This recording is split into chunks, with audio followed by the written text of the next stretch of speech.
Bom dia, gente. Estava orando aqui agora, falando com Deus. E algumas pessoas acham que chegar na igreja, domingo, é um local para recarregar as baterias.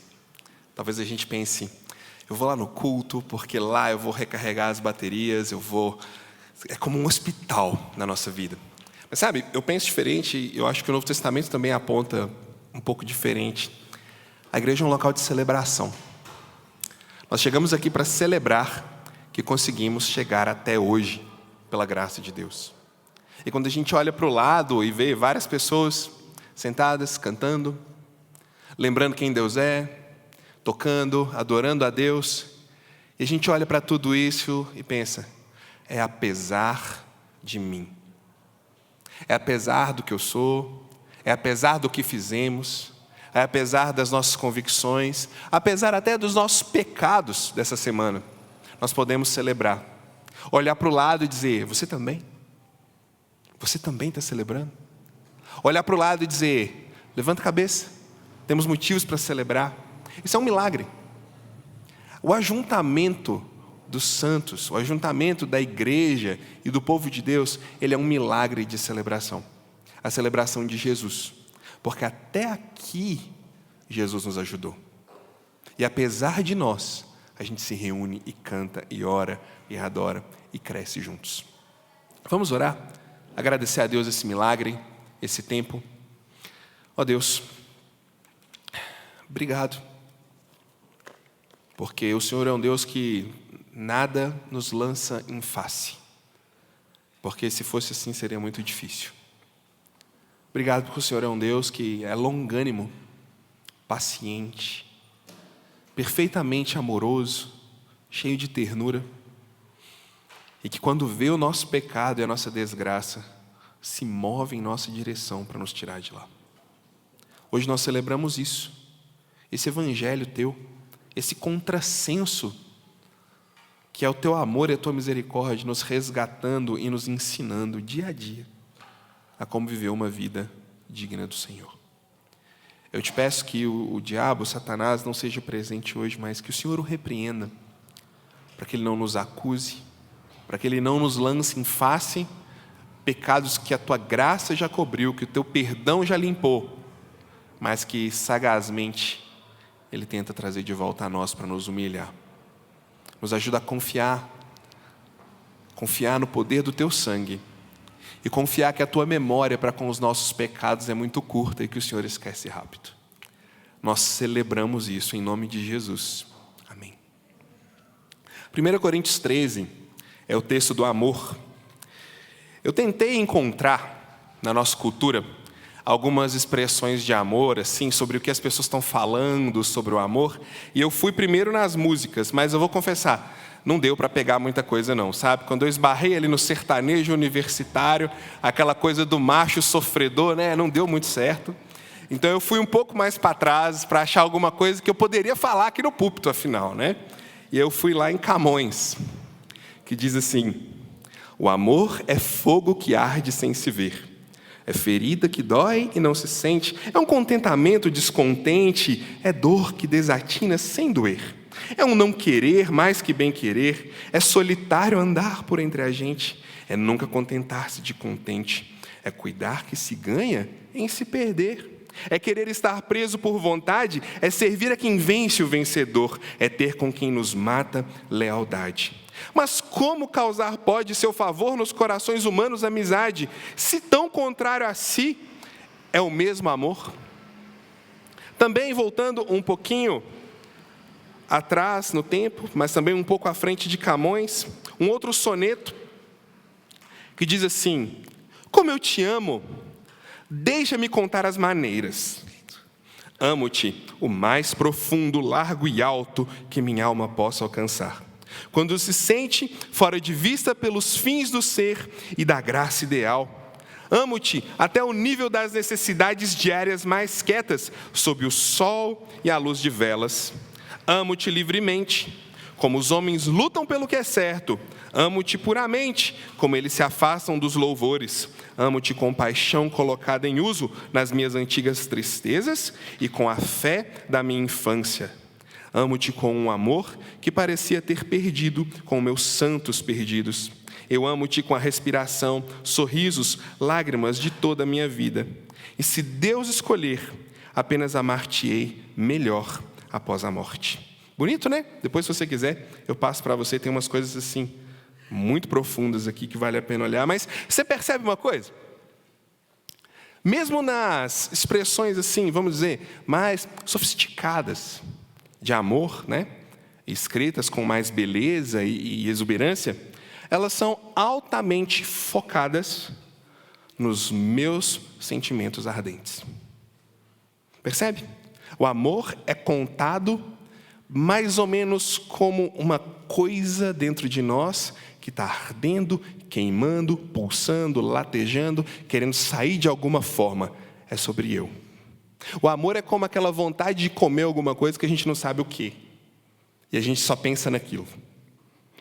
Percebe? O amor é contado sempre a partir do que eu sinto e a partir do que você sente. E ele serve, na sua expressão prática, àquele sentimento. Ele satisfaz aquela fome que nos devora por dentro. Mas será que o amor, colocado pela Escritura, ele é assim? Olha, o que a gente vai pensar, o que talvez vai causar uma confusão na nossa mente, é que nós aprendemos a ver o amor como esse sentimento estritamente pessoal, autorreferente, e como aquela vontade imensa de satisfazer uma vontade. Só isso. Aquilo que está latejando dentro do peito. Só que parece que a Escritura, até o próprio Paulo, né? Eles vão colocar o amor de um jeito diferente. E é isso que nos desafia.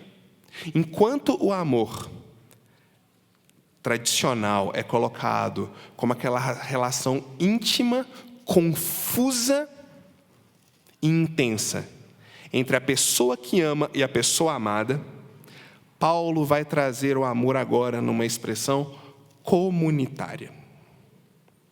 Não vai ser mais um amor a dois, vai ser um amor comunitário na expressão mais pura de se dizer isso.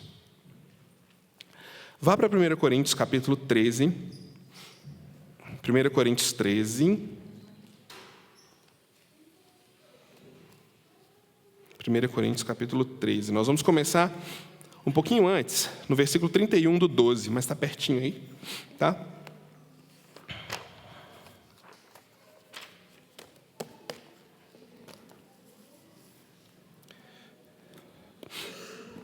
Então vocês estão comigo, né? Lembra o que a gente vai fazer? Nós vamos fazer uma virada.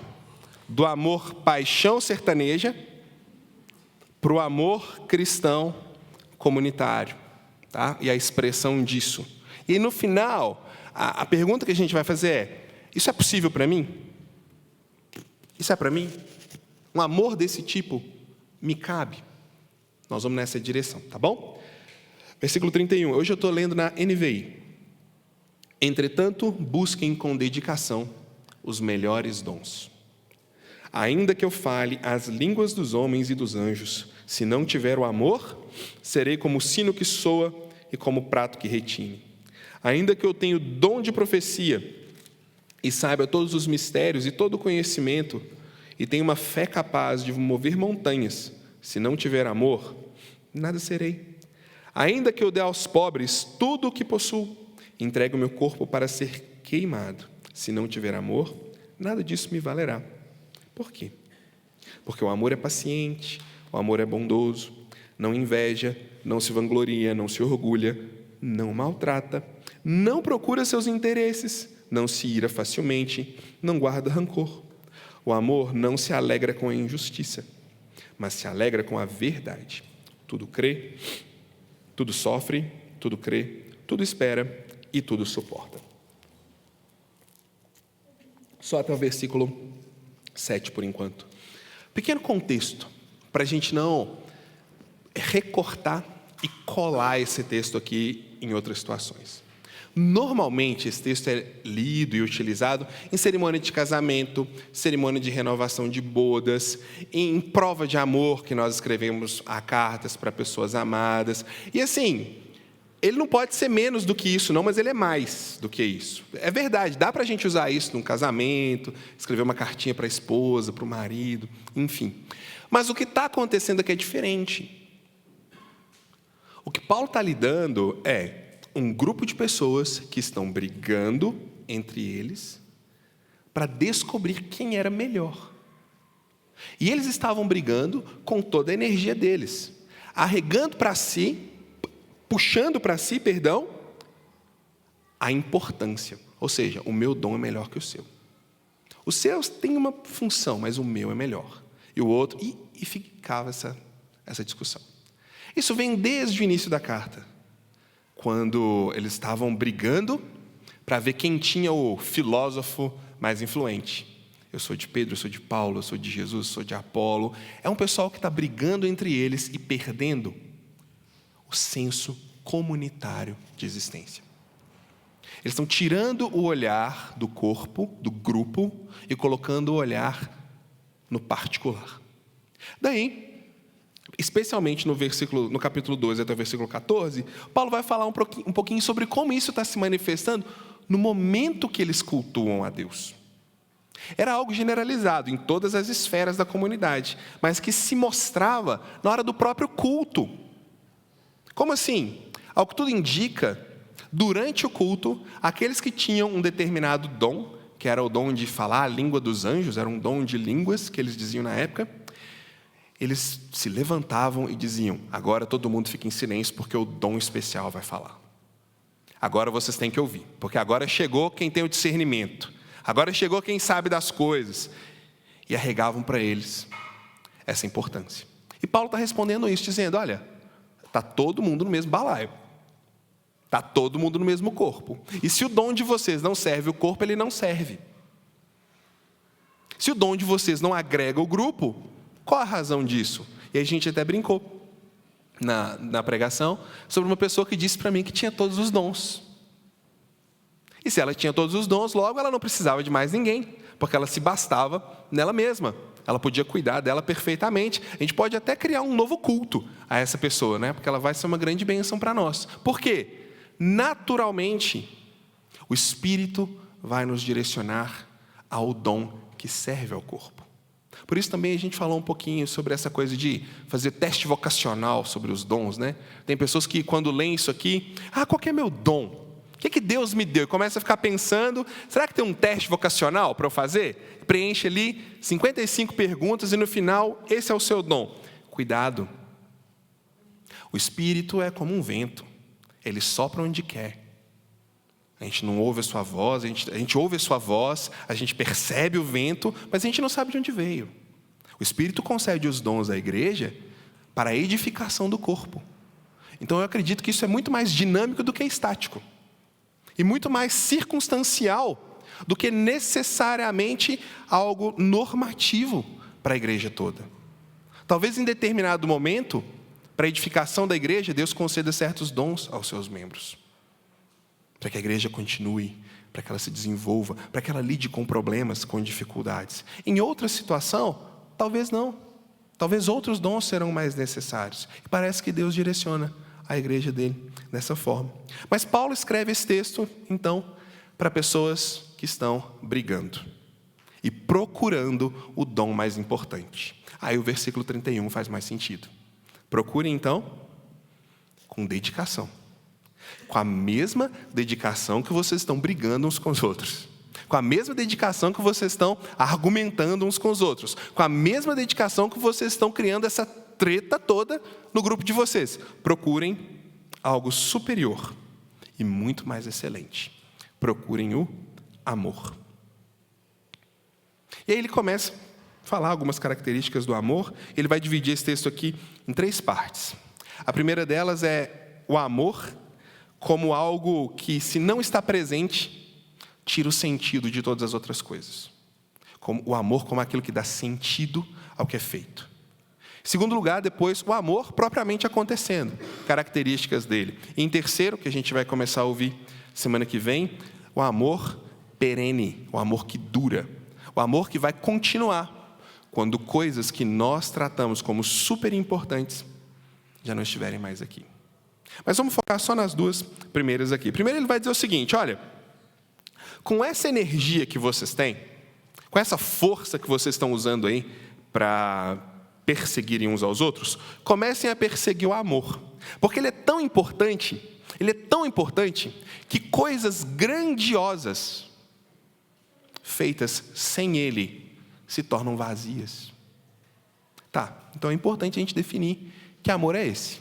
Porque como o Diego bem falou, eu posso dizer, eu amo chocolate, eu amo minha cachorrinha, eu amo meu time. A gente pode, né, o amor é uma palavra que na língua portuguesa ele fica bem fluido, não é verdade?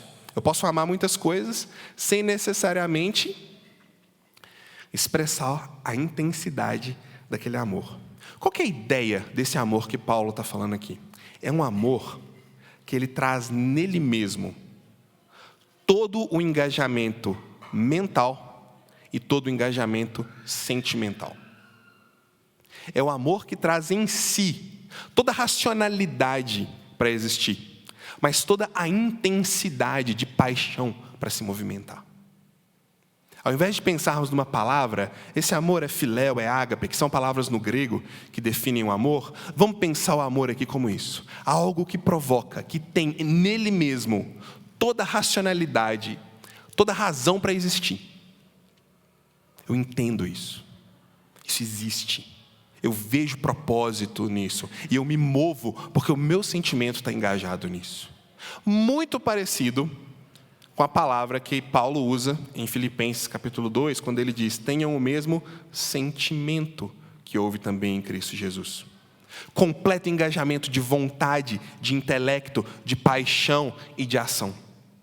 Então, quando Paulo fala, busquem esse amor, ele diz, se vocês não estão completamente engajados, intelectualmente, mas também sentimentalmente, com aquilo que produz bem comum,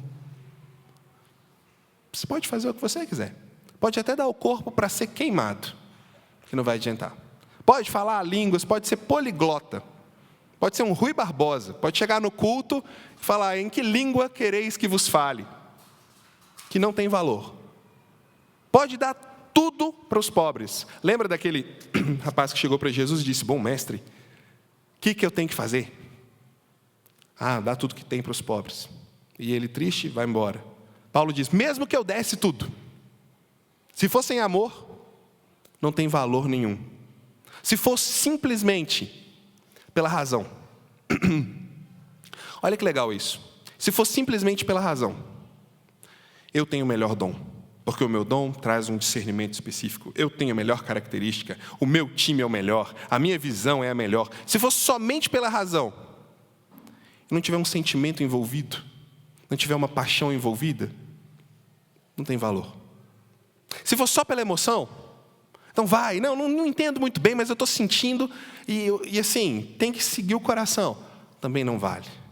Paulo está dizendo, precisa as duas coisas estarem envolvidas, engajadas, em pleno relacionamento, para que tenha sentido. Por isso ele vai dizer, do 1 a 3, olha, mesmo que vocês façam tudo isso, e essas coisas que ele coloca aqui, parece que eram coisas que eles já faziam. Ou então que eles diziam serem coisas importantes a fazer. Ele fala, mesmo que vocês tenham o melhor procedimento, sem a motivação correta, que benefício que isso gera? Mesmo que vocês tenham a melhor motivação, a melhor razão para fazer algo, mas se no fundo você não quer, e você não sente nada por aquilo, igual quando a gente manda nossos filhos pedirem desculpa, né? Para você entender o que ele está falando. Aquela cara de amor que eles fazem, né? Não tem valor. Paulo está dizendo, os dois precisam estar engajados. Agora, é simples ou difícil essas duas coisas estarem engajadas? É muito difícil. Muito difícil, porque cada hora alguém toma o volante. Uma hora é a razão, outra hora é o sentimento. Cada hora tem alguém dizendo para nós o que fazer. Por isso, Paulo vai dizer algumas características específicas do amor, a partir do versículo 3. Ele vai falar lá assim, vai dizer assim, versículo 4, perdão. O amor é paciente, bondoso, não inveja, não se vangloria, não se orgulha, não maltrata, não procura seus interesses, não se ira facilmente, não guarda rancor, não se alegra com a injustiça, se alegra com a verdade, tudo crê, tudo sofre, tudo espera, tudo suporta. Ele vai dizer o seguinte, um amor que está completamente engajado com a sua mente e com os seus sentimentos, ele vai agir de um jeito dentro da comunidade. E se você olhar, cada não desse, provavelmente nos conta uma atitude dos coríntios. Cada não aqui, provavelmente alguma coisa que eles faziam. Então a gente pode dizer, eles eram impacientes, não eram bondosos, eram invejosos, gloriavam neles mesmos, orgulhosos, maltratavam uns aos outros, interesseiros, se irritavam facilmente, eram rancorosos, mentirosos porque não se alegravam com a verdade, não tinham disposição de suportar nada em prol do comum, tinham a fé fraca, não esperavam, eram ansiosos e não suportavam o dano, mas pensavam exclusivamente neles mesmos. É muito provável que essas coisas estavam acontecendo e por isso Paulo diz que o amor é tudo isso. Mas quando a gente lê isso aqui, eu não vou explicar cada um para você, mas será que é possível um amor assim? Independente de ser cristão ou não cristão, amor é um sentimento universal. Não é particular nem a um nem a outro. É possível um amor como esse? Você consegue me falar alguém que ama dessa forma? Você ama dessa forma no seu dia a dia? Isso rege o seu amor pelas pessoas que estão ao seu lado? Pelo seu namorado, namorada, noivo, noiva, esposo, esposa, filhos, filhas? Será que funciona assim? Será que isso nos alcança o tempo todo? Ontem, preparando esse texto, pensando sobre essas características do amor, à tarde, Thaís estava no evento das mães, eu estava cuidando dos meninos, e estava acontecendo uma coisa naquele momento. Vou ser bem sincero com vocês, a última coisa que eu queria é ficar com eles. Eu estava cheio de coisas para fazer, um monte de coisas para estudar, estava super empolgado com umas coisas que eu estava lendo, e os meninos querendo brincar e tal, e eles não descansavam, coloquei eles na cama para ver se eles descansavam, eles não ficavam, e eu, aquela vontade de sair logo dali e tudo mais, de repente, Rafael, é bem esse amor que você vai pregar amanhã lá na igreja, né? Entendeu por que eu oro, pedindo a Deus para não deixar o diabo nos acusar dos pecados confessados? Porque é isso que tira o nosso ânimo, o nosso poder, a nossa coragem de falar. Porque é muito difícil viver isso aqui. É muito complicado experimentar isso aqui no dia a dia. Se você é um ser humano real, você sabe disso. Mas será que alguém conseguiu? Eu vou te mostrar que teve alguém que viveu isso. O nome dele é Jesus. Jesus foi paciente. Jesus teve muita paciência para lidar com seus discípulos, para lidar com as multidões e para lidar até com quem traiu ele. No momento em que ele foi preso, um dos seus discípulos corta ali a orelha no soldado, do Malco. Jesus vai lá, pacientemente, coloca a orelha no lugar e cura aquele cara. Jesus tem paciência conosco.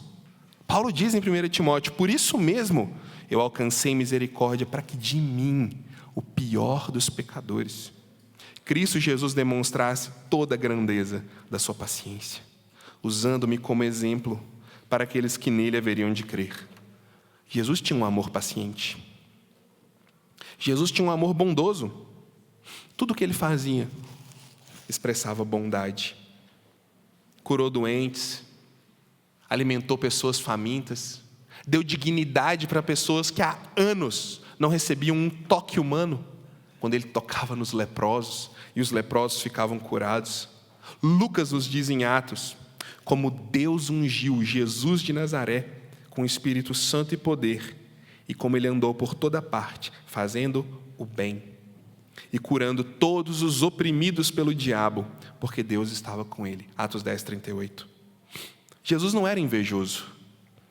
Ele não se preocupou com status e posições elevadas. Pelo contrário, era humilde e havia contentamento em cada ato de serviço que ele fazia, principalmente para os menos poderosos. Filipenses 2 é um texto que acho que tem umas 8 semanas que todo domingo a gente lê esse texto. Tenham entre vocês o mesmo modo de pensar que Cristo tinha. Ele tinha a natureza de Deus, mas não tentou ficar igual a Deus. Pelo contrário, ele abriu mão de tudo o que era seu e tomou a natureza de servo. Jesus não se vangloriava, nunca buscou exaltar a si mesmo, nem gloriar as suas próprias ações. Viu? Olha ali. Está vendo aquele leproso ali, limpinho? Fui eu. Está vendo? Está vendo aqueles meia dúzia de lambaria ali? Olha, todo mundo comendo ali, ó, até sai pela orelha. Fui eu. Olhem e vejam, não. João nos diz no capítulo 8, versículo 58, se eu me gloriar a mim mesmo, a minha glória não valerá nada. Quem me glorifica é o meu Pai, aquele que vocês dizem ser o seu Deus. A glória de Jesus era glorificar a Deus, glorificar o Pai. Jesus também não se orgulhava, demonstrou humildade em todas as suas interações. Não se considerou nem exaltado, nem superior a ninguém, e se submeteu à vontade de Deus até a morte. Tomem sobre vocês o meu jugo e aprendam de mim, porque sou manso e humilde de coração. Vocês conseguem encontrar algum momento da história de Jesus ele sendo orgulhoso? Ele sendo prepotente? Eu não encontro. Jesus também nunca maltratou ninguém, pelo contrário, exemplificou amor, compaixão e cuidado em todo lugar que ele passou. Mateus nos diz isso, capítulo 12.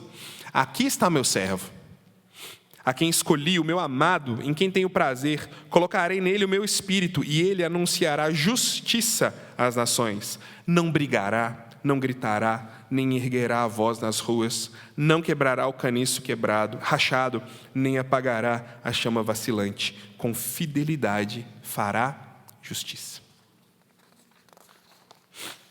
Jesus também não procurou os próprios interesses. Mateus capítulo 20, versículo 28, diz assim: assim como o Filho do Homem não veio para ser servido, mas para servir e dar a sua vida em resgate por muitos.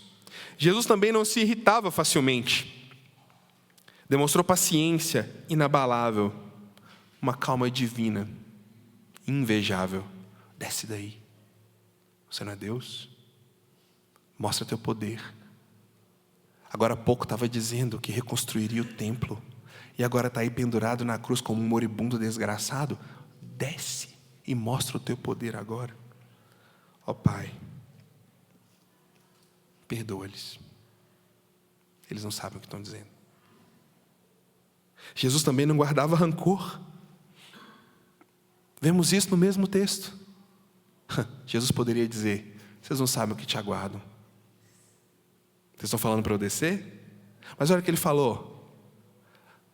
O outro lá, que teve misericórdia, né, que pediu perdão de Jesus, Jesus disse: você vai estar comigo no paraíso hoje mesmo. Ele poderia ter dito para esses que estavam humilhando ele: vocês não sabem onde vocês vão estar hoje de noite. Vocês não sabem o que vai puxar o pé de vocês à noite quando vocês forem dormir. O inferno é quente, viu? Ele não fez isso. Ele não era rancoroso.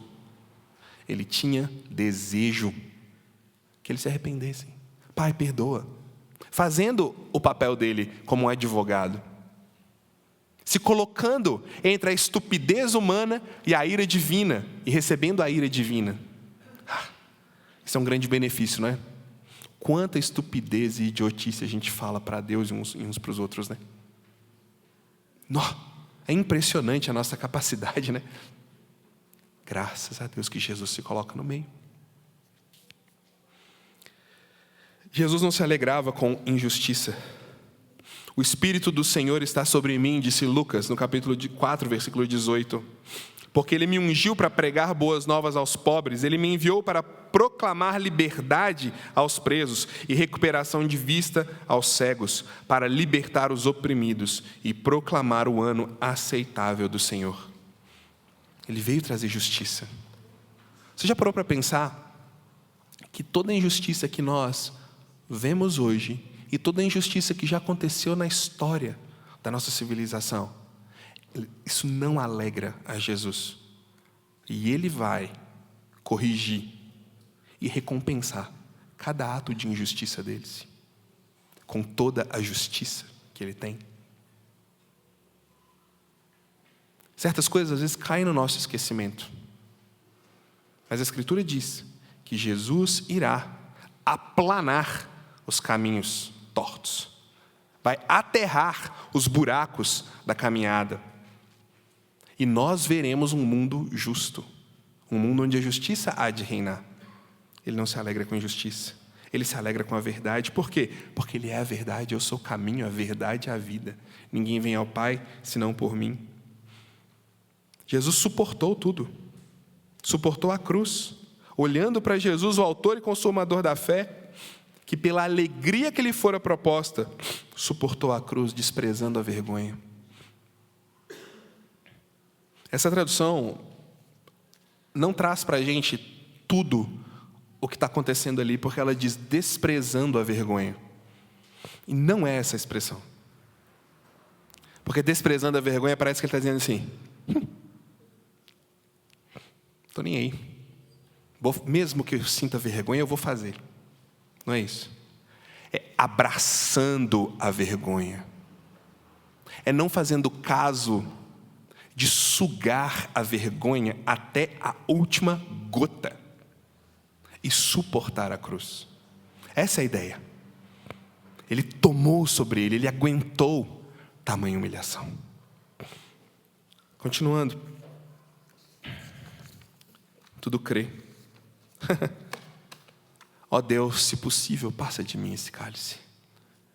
Jesus angustiado, orando no jardim do Getsemane. Mas não seja como eu quero, seja como tu queres.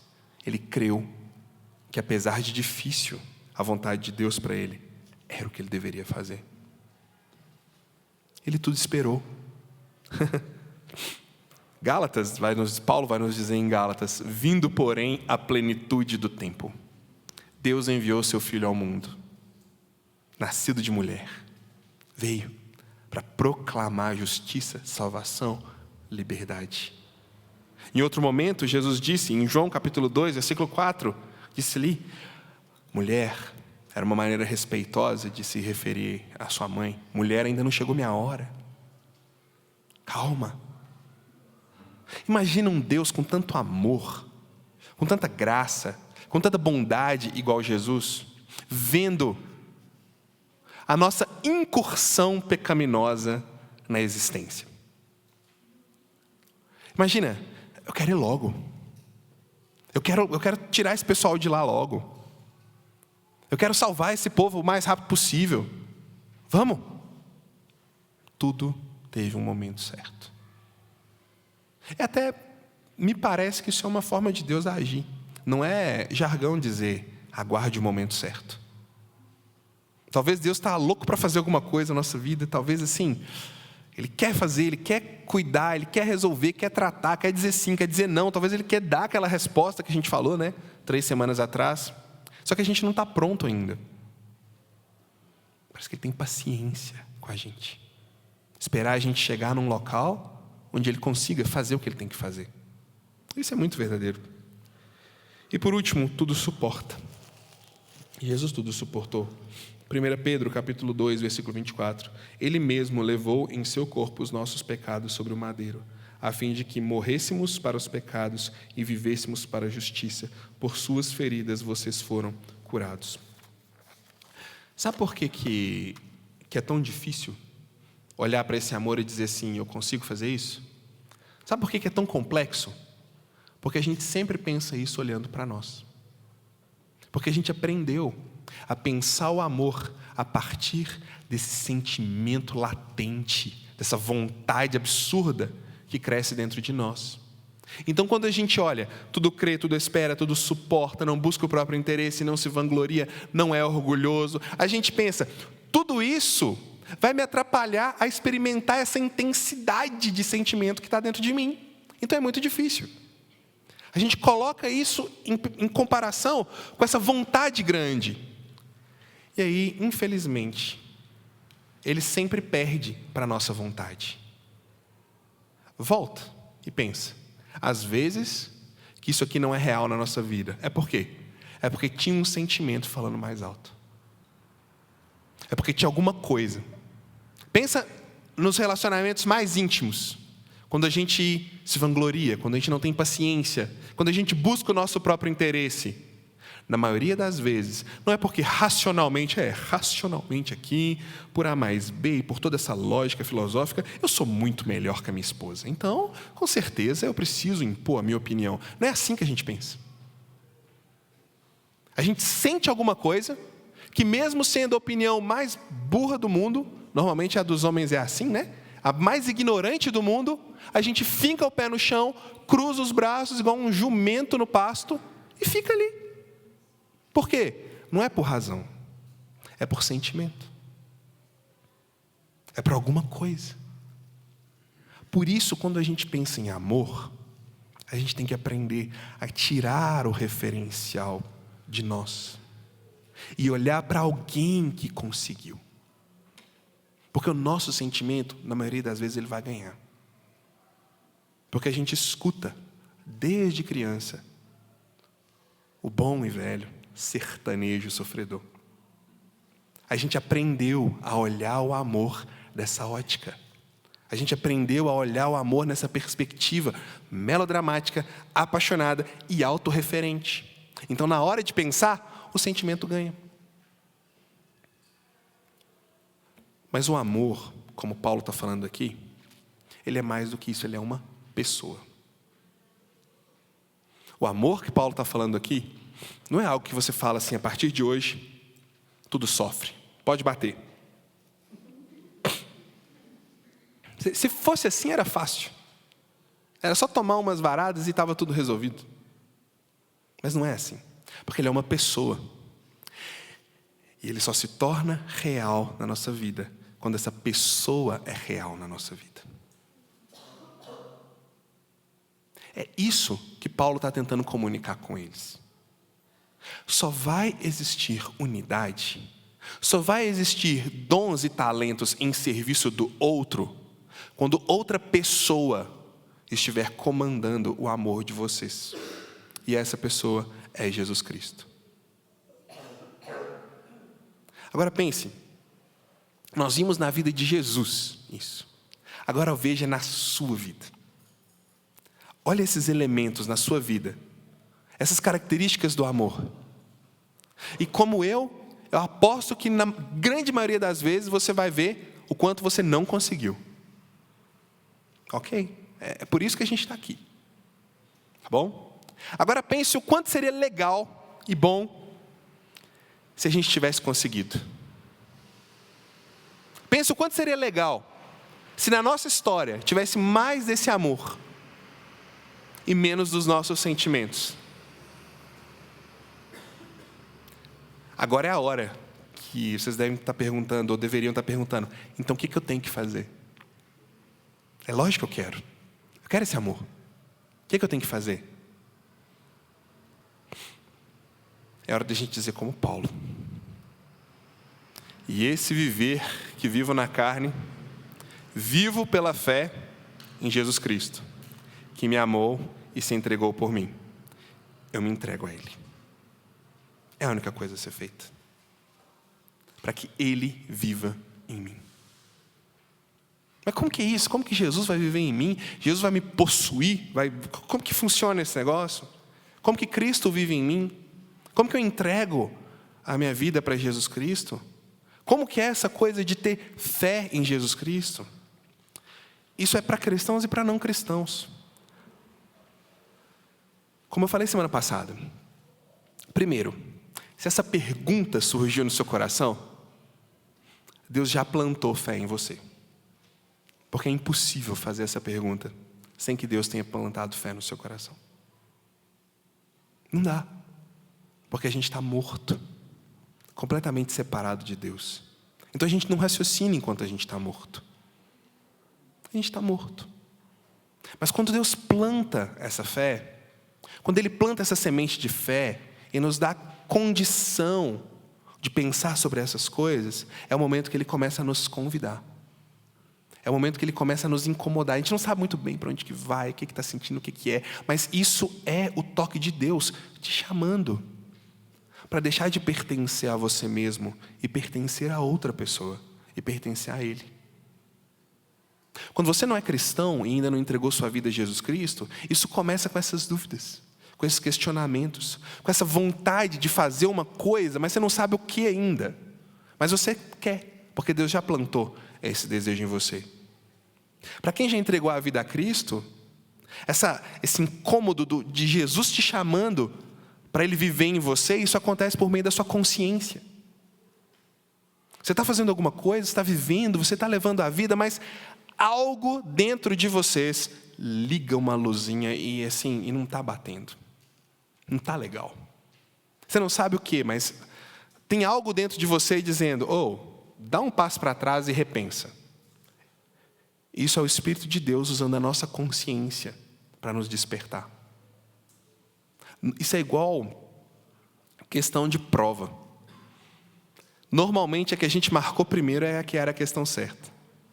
A gente vai lá e muda e erra, né? Você fala, errei. A consciência é mais ou menos isso. Ela acusou. Não apague o espírito, Paulo vai dizer em Tessalonicenses. Pare. Busque ajuda. Por quê? Porque Ele já deu dons para as pessoas que estão ao seu redor, para elas te ajudarem a discernir isso. E você experimentar Jesus em você. Entendeu a lógica da coisa? Para que a comunidade? Para que os dons? Quando a consciência acionar pelo Espírito, você ter alguém para te ajudar a discernir. Por quê? Porque o sentimento grita tão alto que a gente não consegue sozinho, na maioria das vezes. Eu aposto, de verdade, eu aposto que nós estamos hoje aqui com um monte de coisa que a gente já falou várias vezes. Agora vai. Deus, dessa vez eu estou falando sério. Dessa vez eu vou mudar. Que ninguém sabe. Mas que dura uma semana, 3 dias, 15 dias e depois a gente volta para o mesmo lugar. Depois a gente volta. E aí vem aquela ressaca moral, aquela tristeza, aquela angústia. O diabo te acusa, você fica triste, você fica mal. Você fala, Deus, agora vai, agora é sério. E fica esse ciclo. Sabe por quê? Você não está sendo humilde o suficiente para o corpo cuidar de você. Eu sei que é duro isso que eu estou falando, mas isso se aplica a mim também. Porque os dons do corpo são para isso, para Cristo ser formado em nós. Rafael, eu não faço parte, eu não entendi esse negócio de Cristo ainda e tudo mais, mas eu estou com dúvida. Quando ouvirdes a voz de Deus, mesmo sem saber direito o que é, diga para Deus, eu estou aqui. Estou aqui, Senhor. Eu não entendi direito, mas eu sei que o Senhor está falando comigo e eu quero entender isso mais. É assim que funciona. A gente não entende tudo de uma vez. Tem alguém aqui que já está na igreja há mais de 10 anos e que diria, eu já entendi tudo sobre Deus e sobre o que Deus tem falado para mim? Alguém que já estudou muito a Bíblia? Alguém que já perseverou muito aqui nisso? Tem? Não tem. Não tem ninguém. Porque a gente está aprendendo. Então começa assim. Começa com essas dúvidas. Então se você está ouvindo essas dúvidas e se isso está fomentando incômodo no seu coração, é Deus te dizendo, entregue sua vida a mim e seja salvo. Experimente a minha vida em você. E se você está ouvindo esse incômodo da sua consciência, talvez é Deus dizendo, tem um corpo ao seu lado, seja corpo também. Vamos pensar sobre isso juntos? Deus, Que esse amor que a gente vê em Jesus se torne efetivo na nossa vida. Existem diferentes formas do Teu Espírito se manifestar. E eu sei que o Teu Espírito está nos convidando para consagração, para entrega, para arrependimento, para mudança de foco. Eu sei também que o Teu Espírito nos chama para conversão, para entregar nossas vidas de uma vez por todas a Cristo, para que esse amor viva em nós. Então, Deus, não permita que fiquemos inertes a isso. Movimenta o Teu corpo, movimenta a Tua igreja. Nós não queremos um amor sertanejo, nós queremos Jesus. Dá-nos Jesus, Pai. E em nome dele nós oramos. Amém.